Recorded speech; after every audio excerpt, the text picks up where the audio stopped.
What do you want, Gandalf Greyhaim? Let me guess. The key of Orthanc? Or perhaps the keys of Barad-dûr itself?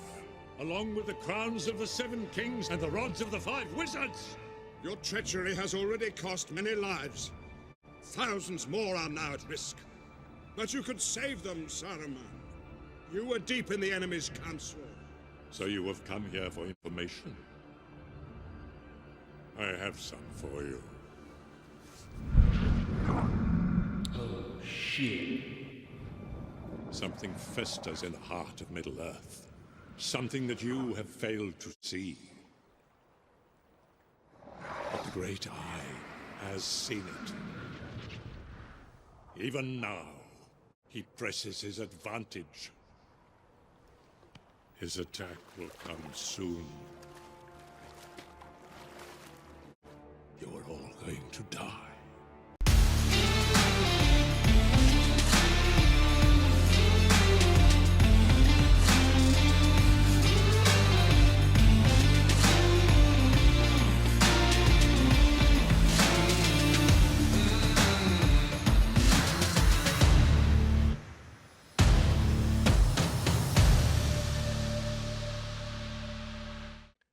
Hey folks, welcome to another episode of Cutter One. I am your host, Jay, just Jay, your resident troublemaker and your resident culture warrior. I hope you are all doing well on this lovely weekend. All right, let's get right into it because, unsurprisingly, we're now starting to see the defense articles come out. And what I mean by the defense article is of course, when you have members of the media that will come to the defense of the showrunners of Rings of Power. So let's get right into it. This is coming to us from CBR.com from one Blake Hawkins, and it's interesting. So let's get right into it. It says, why sidelining the Rings of Power's showrunners would only create more problems. Prime Video's The Lord of the Rings of Power might be getting new showrunners for Season 2, but it'd be better for everyone if it didn't. Criticism is nothing new for The Lord of the Rings of Power. As soon as the series was announced, some of the Lord of the Rings fans were skeptical. Despite its massive budget, they were afraid that Amazon wouldn't be able to live up to the quality that Lord of the Rings material demands. The Super Bowl teaser did little to quell the growing apprehension, and then reports that the Rings of Power would be changing and adding to Tolkien's lore had some fans up in arms. Things didn't get much better when the Rings of Power dropped on Prime Video, and the series' introductory montage left out a lot of important lore points. That continued throughout the series, and it also added to Lord of the Rings canon. A minority of Lord of the Rings fans adamantly hate the Rings of Power. Guilty as charged. Calling it a bastardization of Tolkien's material. True. While that might be an overblown and disproportionate response, no, it's not, it's still clear that the series didn't live up to some people's expectations. As a result, there are even rumors that the showrunners are on their way out the door. Will the Rings of Power showrunners be fired? God, I hope so. Amazon has spent an unworldly amount of money on the Rings of Power. However, the company made an odd choice on what to do with that investment. Executives named Patrick McKay and J.D. Payne as co-showrunners. As huge Tolkien fans, the decision made sense. But they were both first-time showrunners. The pressure of making something Lord of the Rings-centric is difficult enough, but trying to do that as first-time showrunners was surely difficult. Then don't hire them. Unfortunately, TV fans and Lord of the Rings fans especially are unforgiving. So, there are rumors that Amazon wants to course correct for Season 2. Rumors also say that Amazon will do that by removing McKay and Payne from their positions as showrunners. Those rumors first showed up on the 314th episode of the YouTube live stream Midnight's Edge in the Morning. While being interviewed, noted film critic and industry insider Chris Gore had some strong words for the Rings of Power. He said, quote, I heard from someone who has a contact at Amazon that, if you want to know, that effectively they're going to be retooling, he explained. And Payne and McKay are more than likely, they're not going to be publicly fired, but their role will be reduced. Firing the Rings of Power showrunners is a bad idea. Of course, all of that is still a rumor, But firing, or even just demoting, McKay and Payne isn't a good idea. Some series have been successful after replacing their showrunners, but there's something to be said for continuity. Replacing McKay and Payne after a single season would signal that Amazon has completely written off season 1 as a failure. It would be like Amazon's executives admitting that they made a mistake. Granted, that is what some fans want.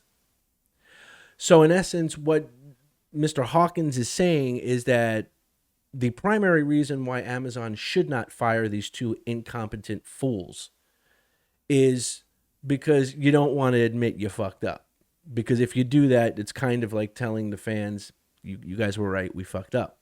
And that alone is a no-no, is such a no-no that we'd rather have these two incompetent showrunners continue on with the remaining 4 seasons of this show rather than admit that we screwed the pooch.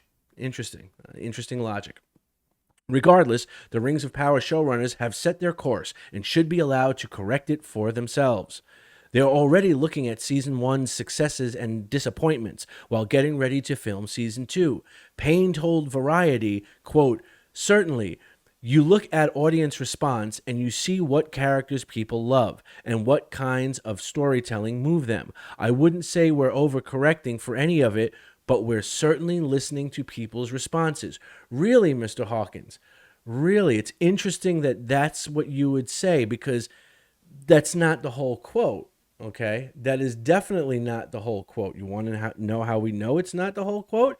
Because here we have the whole quote. Okay, first of all, your information is factually wrong, because this isn't something that they had told Variety. It was something they told Vanity Fair. Here's the actual interview with Vanity Fair where they're asked about, the fan reactions shaping Season 2, and Payne says, "In terms of how it's impacted Season 2, we wrote most of Season 2 before Season 1 came out. We're refining the last bits of it now as we're starting to shoot, but really, the cake was kind of baked before the audience response came in. Certainly, you look at audience response and you see what characters people love and what kinds of storytelling move them. I wouldn't say we're overcorrecting any of it, but we're certainly listening to people's responses." McKay added, "We're in this for the long game. The show is a life project for us.